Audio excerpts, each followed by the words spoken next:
Hola a todos, sean bienvenidos al curso de Cálculo Integral Mate 26. Este video es para inaugurar nuestro canal de YouTube, en el cual nosotros estaremos subiendo nuestras clases eh, que estaremos haciendo en el horario correspondiente al curso y que también van a tener las intervenciones de los estudiantes, una clase totalmente completa. Pero en este caso vamos a inaugurar el canal con una clase simple, solo de materia, para ir probando el funcionamiento de esta plataforma. En esta ocasión vamos a hacer un símil de la clase número 1 que vamos a tener el día lunes, la cual también va a estar subida a YouTube con las intervenciones de los alumnos correspondientes. Entonces partimos con los contenidos de esta clase.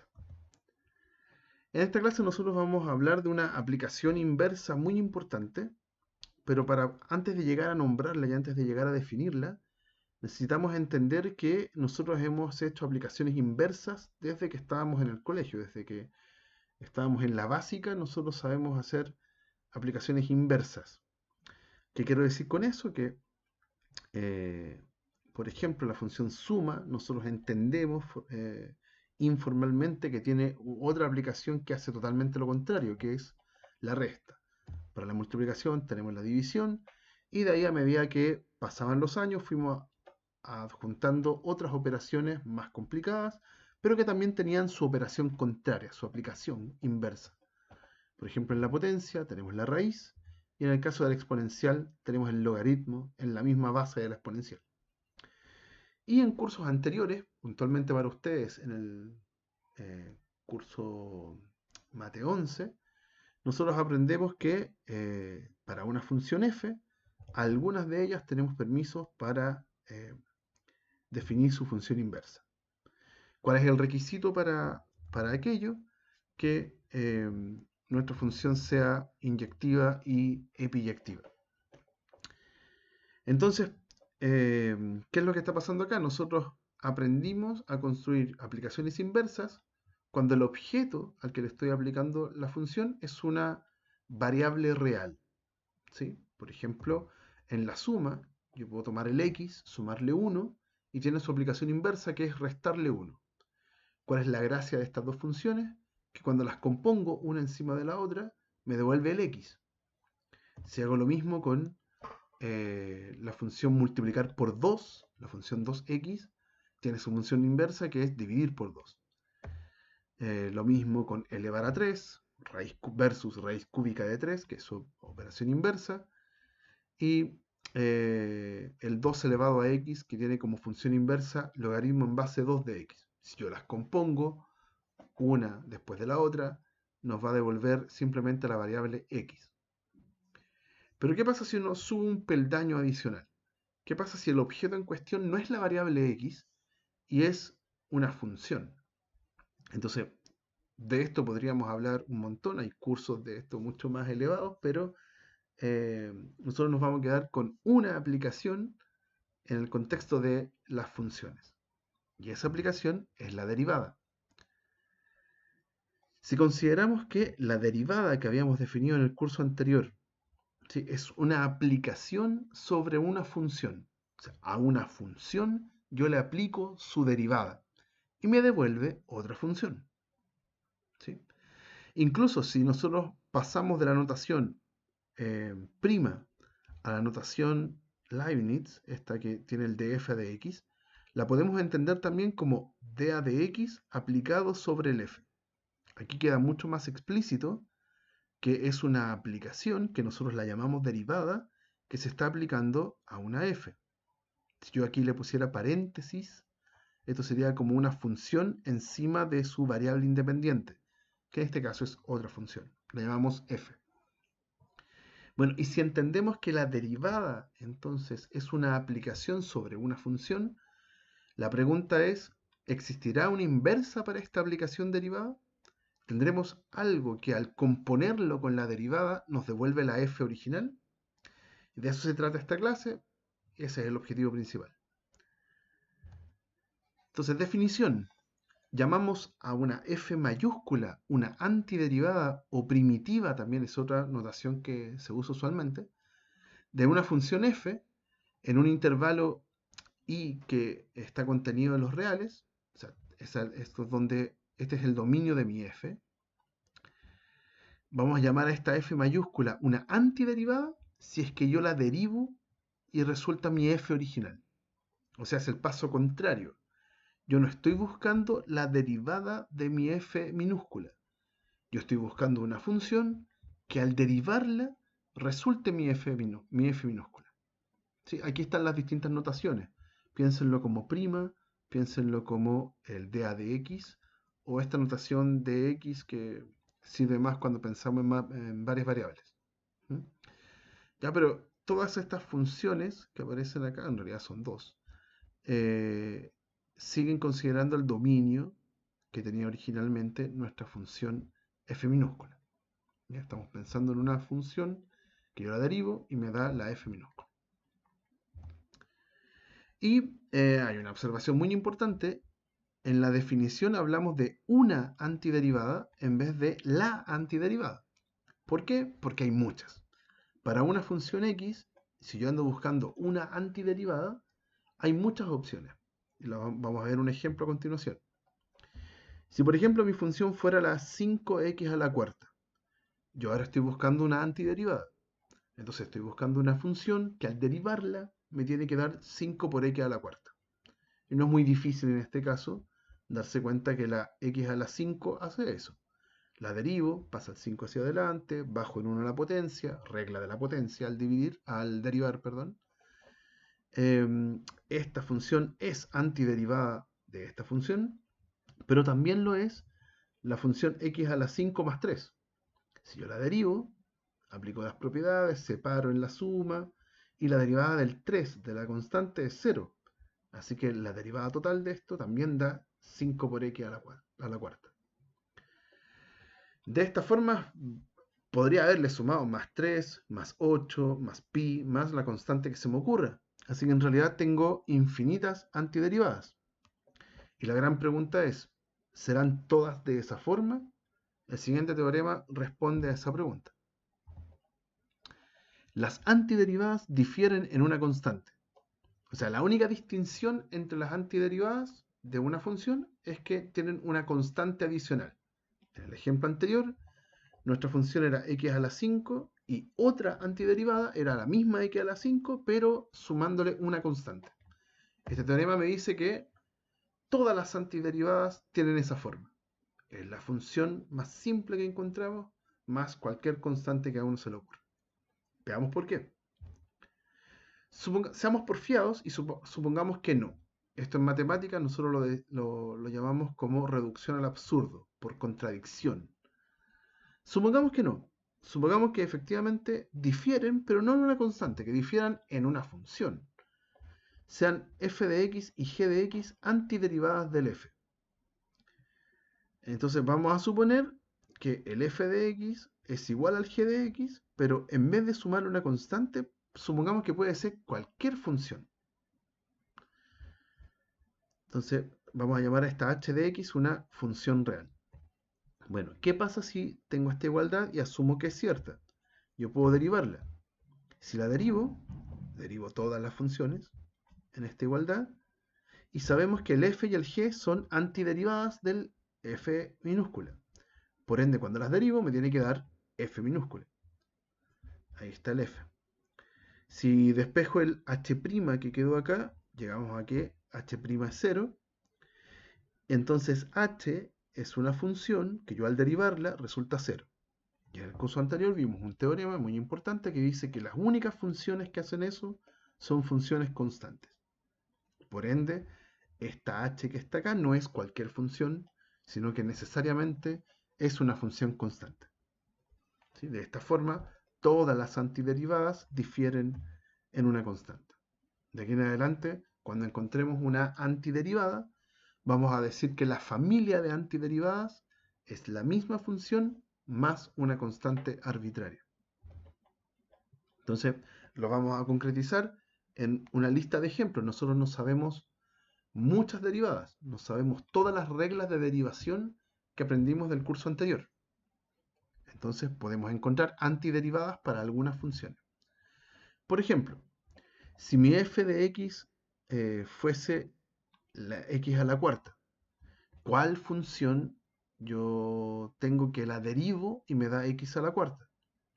Bueno, sirve la función x a la quinta partido en 5. ¿Por qué? Porque si yo la derivo, el 1/5 sale fuera de la derivación, el 5 del exponente pasa adelante, se cancela con el 5 de abajo, y el exponente queda restado 1, entonces da 4. ¿Sí? Así que esta función, si yo la derivo, me da x a la cuarta. Pero lo que vimos anteriormente es que automáticamente puedo encontrar la familia de todas las antiderivadas. Todas las antiderivadas son de la forma esta función que encontré más una constante arbitraria. ¿Sí? Aquí están todas las antiderivadas posibles. Súmele 5, súmele 8, súmele 1000, todas, réstele 5 también, o sea, piensen en cualquier número, estoy repitiendo el 5. Réstele 4, réstele 1, todas esas son constantes que estoy sumando. ¿Sí? Así que ahí están todas las antiderivadas. Con otra función, la e a la x. Ahora tengo que buscar una función que yo la derivo y resulte e a la x. Bueno, el e a la x es la más simple de todas, simplemente es e a la x. Si yo derivo esta función, me obtengo la función anterior, e a la x.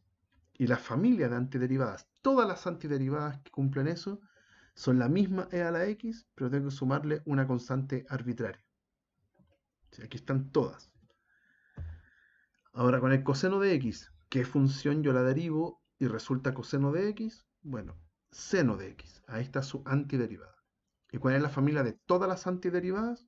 La misma seno de x, pero sumada con cualquier constante que a mí se me ocurra.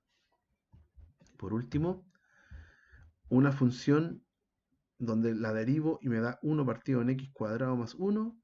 Ahí ya vamos como a los rincones más profundos de nuestras reglas de derivación. Llegamos a que es la arco tangente, ahí debería decir de x. Arco tangente de x más una constante. Ahí tengo la familia de todas las derivadas, perdón, de todas las antiderivadas de la función racional que aparece acá. ¿Sí? Entonces, hasta este momento estamos buscando mentalmente las antiderivadas de una función cualquiera. Entonces, la pregunta es, ¿siempre podré hacer eso? La verdad es que no, porque es súper limitado el set de derivadas que tenemos nosotros, de memoria. Entonces, buscar una antiderivada también está súper limitado por eso. Tenemos que encontrar técnicas para poder dilucidar cuáles son las antiderivadas. Y ahora vamos a hacer algo más técnico que tiene que ver con cómo escribir estas antiderivadas. Llevan una simbología que es muy estándar, históricamente muy estándar, muy importante también, y que vamos a seguirla trabajando durante todo el curso. Pero para entenderla un poco necesitamos parar, hasta aquí llevamos el tema de la antiderivada bien entendido, necesitamos parar un poco antes de definir este concepto importante. ¿Qué vamos a hacer primero? Vamos a definir lo que se llama una diferencial. Esto ya lo vieron en el curso pasado, pero lo vamos a volver a nombrar. Entonces, supongamos que tengo mi típica función y igual f de x.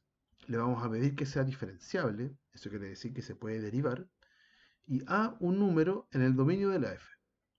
Llamamos diferencial de f en a esta cantidad. Entonces es la derivada evaluada en a por este símbolo. Cuando yo tengo esta expresión, lo vamos a denotar por di o df. Cualquiera de los dos se acepta. Entonces llamamos este diferencial, el diferencial de f, se le puede llamar di o df, a esta expresión que está acá. O sea, ¿qué tiene que hacer usted? Tiene que derivar, reemplazar en el punto y acompañado de este símbolo. Entonces, ¿qué es lo que pasa? Como ese símbolo no lo conocemos, no sabemos qué significa, en realidad tenemos dos variables independientes. Tenemos la a original, póngale x, lo vamos a hacer al tiro, pero aquí está evaluado en un número, y este símbolo al lado, que no sabemos lo que es, por ende también es una variable independiente, no la conocemos. Y para simplificar esta situación, nosotros vamos a hablar de la función diferencial. Entonces, ¿qué era la única distinción con lo anterior? Es que en vez de a, ahora vamos a anotar x. Ahora es una función.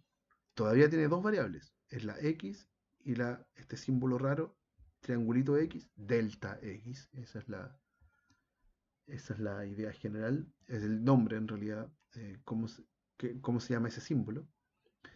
Pero por ahora sigue teniendo dos variables, la x y el delta x. Entonces, ¿qué es lo que haremos finalmente? A este delta x lo vamos a llamar dx, lo vamos a escribir así. De esta forma, el dy se escribe como la derivada del f por el dx. ¿Y por qué lo escribimos así?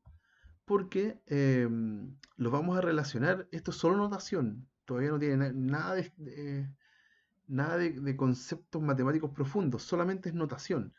Es solo para que uno se imagine que el dx lo paso dividiendo y me queda justo la notación estándar de las derivadas. De y a dx es la derivada de f. Esta notación que aparece aquí es solamente para que calce con lo que nosotros ya conocíamos de derivada, con nuestras notaciones anteriores. ¿Ya? Pero lo que deben tener claro es la función diferencial es esto que aparece aquí. De ahí es f' de x dx. ¿Qué es el dx? Por ahora no tiene mucha importancia, porque va a ser solo notación. Y con esta notación vamos a quizás la definición más importante de esta clase. De aquí en adelante, cuando nosotros hablábamos de esta función f mayúscula, que era una antiderivada de mi f minúscula, vamos a anotarlo así. Mi f mayúscula se va a llamar la integral de mi f minúscula dx. Este dx es el mismo dx que teníamos antes, el que habíamos comenzado con un delta x. Todo eso va a tener mucho más sentido cuando después veamos demos el paso de esta integral, que es lo que estamos definiendo ahora, integral indefinida, a un contexto que tiene que ver más con geometría, es un contexto más geométrico, ¿no? más sobre distancia, pero por ahora es solo simbología. Por ahora solo le va a estar diciendo que el de x eh, dice que la integral la está haciendo usted con respecto a x. Si uno lo quiere entender ahora solo como notación, esa x es la misma x que está aquí. ¿Ya? Entonces, a esta antiderivada que teníamos antes, ahora la vamos a escribir con este símbolo que es una S gigante y muy flaquita, eh, y la vamos a llamar integral indefinida en este caso de f de x. El indefinida también va a tener mucho más sentido en varias clases más adelante. ¿Por qué se llama indefinida? Por ahora es la integral. Entonces, de lo anterior, de esta definición que acabamos de hacer, esta integral viene siendo la antiderivada anterior, que sabemos de esta función, que si la derivamos, obtenemos la f. Por ende, si derivamos esta antiderivada, que ahora se llama integral, obtenemos la f. Y por el contrario, si ahora buscamos la antiderivada de una derivada, y ahí sin enredarse, si yo busco la antiderivada de una derivada, es una función que al derivarla me dé esto. O sea, ¿cuál función yo tengo que derivar para que me dé la derivada de f? Bueno, la función f. ¿Ok? Pero no solo la f, podría ser la f más cualquier constante. Entonces, en resumen, si yo derivo una integral, acuérdense que la integral es la antiderivada, si yo derivo una integral, me da la función que está dentro. Y si yo integro una derivada, entonces me da la función que está dentro de la derivada, pero más una constante. ¿Sí? Podría ser cualquier constante que yo ponga acá. Entonces, esto está diciendo que la integral y la derivada son aplicaciones inversas. Cuando yo la aplico una detrás de la otra, me devuelve la función original. Es la misma situación que teníamos en el momento en que aprendimos funciones inversas con el f y el f a la menos 1. Las aplicábamos y nos devolvía la x. Ahora, estas dos funciones o aplicaciones, la derivada y la integral, la estoy aplicando al f y nos devuelve la f. Aquí hay que tener cuidado que si lo hacemos en este orden, nos va a estar devolviendo la f, pero más cualquier constante. Aquí no es función. La integral aplicada a esta derivada no es una función, porque no tiene un solo resultado. Me está dando muchos resultados posibles. ¿Ya? Pero el concepto es el mismo.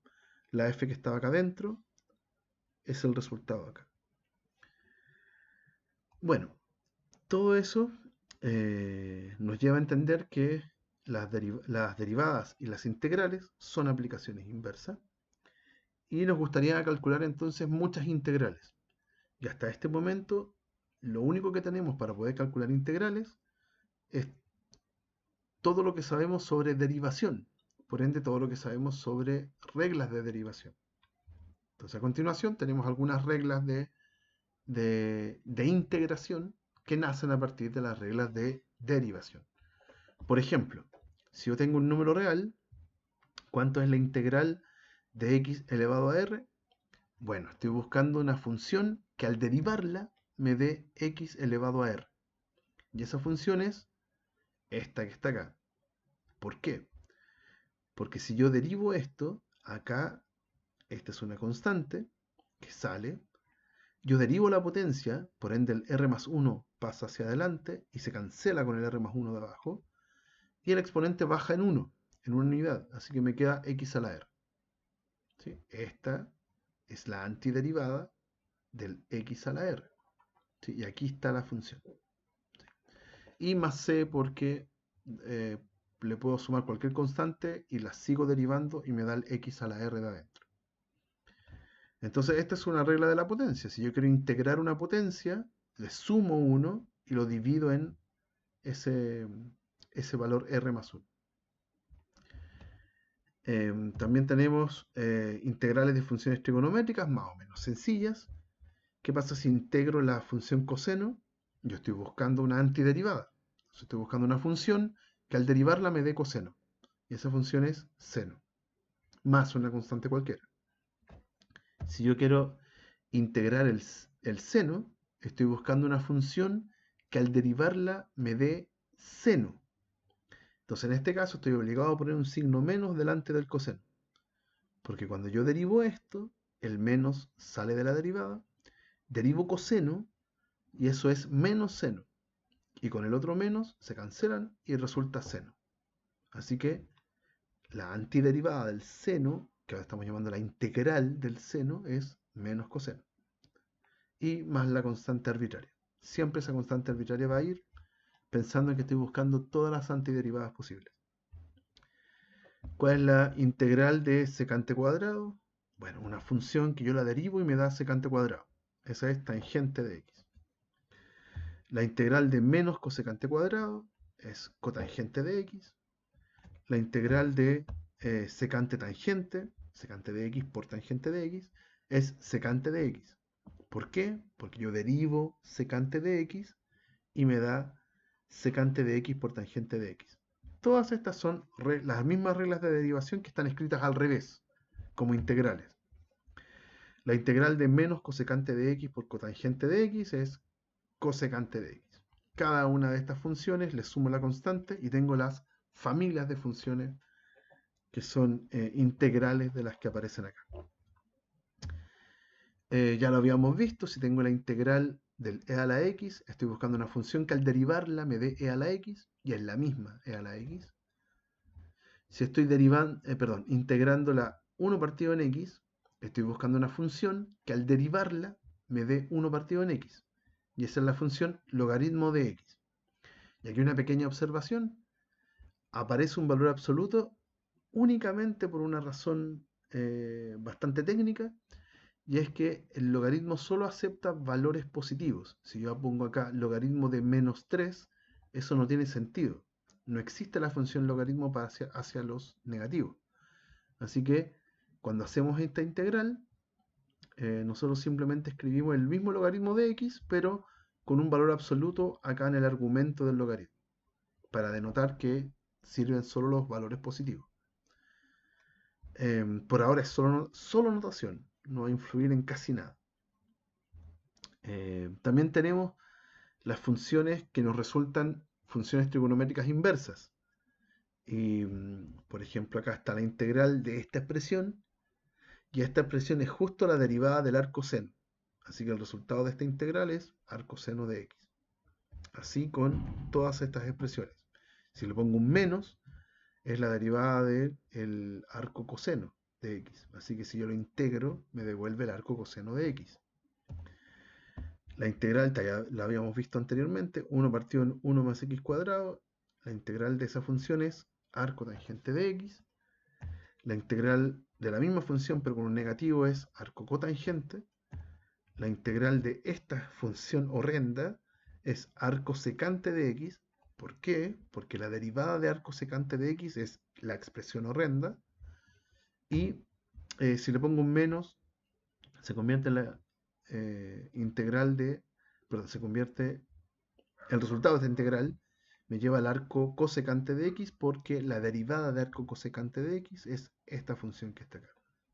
Entonces ahí tenemos ya un listado súper largo de integrales, ¿sí? Que son el análogo a las reglas de derivación que uno se aprendió en el curso pasado. Ahora, la realidad es que si yo les pongo en este momento un ejercicio con una integral al azar, de una función al azar, es sumamente probable, con no sé, un 99% de seguridad, en que no lo sepamos resolver, porque no aparece dentro de este listado. ¿Okay? Hay infinitas posibilidades para calcular, de funciones para calcularle sus integrales y seguramente no van a estar dentro de esta lista que acabamos de pasar. Entonces necesitamos muchas más herramientas y de eso se va a tratar las dos primeras semanas del curso. Aquí vamos a escribirlo como propiedad, después va a ser una técnica mucho más específica y que va a servir para más casos. Pero ¿qué pasa si tengo acá, esto es como una generalización de la potencia? ¿Qué pasa si en vez de tener x a la r, yo tengo una función a la r y también acompañada por su derivada, que hay una multiplicación? Esta es mi función. Y yo quiero encontrar su integral. Entonces nosotros entendemos la integral como una antiderivada. Una función que al derivarla me dé esta expresión que está aquí. ¿Sí? Entonces, nosotros necesitamos esta función. O sea, es la misma función potencia, la regla de la potencia que teníamos anteriormente, pero en vez del x aparece el f de x. ¿Sí? Fíjense que si la derivo, es un buen ejercicio para que lo practiquen. Si yo derivo esta expresión, el r más 1 sale como constante, como 1 partido en r más 1. Si yo hago la derivación acá, el r más 1 pasa hacia adelante, se cancela con el otro r más 1, el exponente baja en 1, así que da r, pero no he terminado de derivar, porque como adentro ahora hay una función, tengo que hacer regla de la cadena y multiplicar por la derivada de lo de adentro, que en este caso es f'. Por eso que al derivar esta función, obtengo esta función que está dentro de la integral. ¿Sí? Así que si mi objetivo era encontrar esta integral, esta es la función. Y funciona exactamente igual que el caso de la potencia, pero de una variable, del x a la r. En este caso, f de x a la r tiene que estar acompañado por un f' acá al lado, si no, no funciona. Pero es una regla más. Después lo vamos a incluso generalizar con una técnica que vamos a llamar sustitución. Una técnica más. Entonces, por ejemplo, ¿para qué casos nos serviría? Si tengo la integral de seno a la quinta de x por coseno de x. Tengo que encontrar una antiderivada para esta función. Entonces, ¿qué es lo que pasa acá? ¿Qué es lo que observamos? Tengo una función que está elevada a una potencia, como está acá arriba. Tengo una función que está elevada a una potencia. Y justo al lado de la función está la derivada de la misma función. Si acá estaba el seno de x, acá está el coseno de x. ¿Sí? Según esta técnica, esta propiedad que acabamos de demostrar, la integral de esto debería ser seno elevado a una potencia más, o sea, a un exponente más, seno elevado a 6, partido en 6. Entonces, veamos si funciona. Tenemos la función seno elevado a 6 de x partido en 6 y la derivamos. Si yo la derivo, el 6 que está acá en el exponente pasa hacia adelante, se cancela con el 6 que está abajo, que moralmente salió al derivar. Esto es un sexto que sale de la derivada. Ese 6 con ese 6 se cancelan, pero no he terminado de derivar, porque por regla de la cadena, aquí derivé la potencia, pero me falta derivar el seno. Así que al lado aparece coseno. Cancelo los 6 y justo queda seno a la quinta de x por coseno de x. O sea, esta función es una antiderivada para esta función. Por ende, la integral de esto es efectivamente seno a la sexta de x partido en 6. Y le agregamos la constante para mostrar toda la familia de antiderivadas posibles de esta función. Así que el resultado de esta integral indefinida es esta. Uno puede quedarse con la idea de que como estamos calculando integrales indefinidas, no me está dando el valor de una integral en específico, sino que me está dando el valor de la familia de antiderivadas posibles. Esa también es una buena idea como para entender por qué se llama indefinida hasta este momento. Si no me está dando una función, sino que me está dando una familia de funciones. ¿Bien? Más adelante vamos a buscar más técnicas para poder hacer estas integrales, para poder calcularlas. Como ya dije, en general, poder integrar es difícil porque está sujeto a saberse las derivadas. Si a mí me ponen esta función en este momento, en esta integral, y yo no me sé esta regla, de repente es muy difícil que a mí se me ocurra que justo esta función que está acá, yo la derivo y me da esta. ¿Sí? En la medida que nosotros vayamos viendo más técnicas, a nosotros se nos van a ocurrir más funciones, pero en general necesitamos pasos, necesitamos técnicas, métodos que nos permitan encontrar cuál es el resultado de una integral. De eso se van a tratar nuestras siguientes clases y nuestras siguientes guías y todo el material que estemos subiendo tanto al aula como a este canal de YouTube. Eso por ahora. Eh, Muchas gracias y nos estamos viendo en las clases de este curso y alentarlos para que este curso tenga el mayor éxito posible.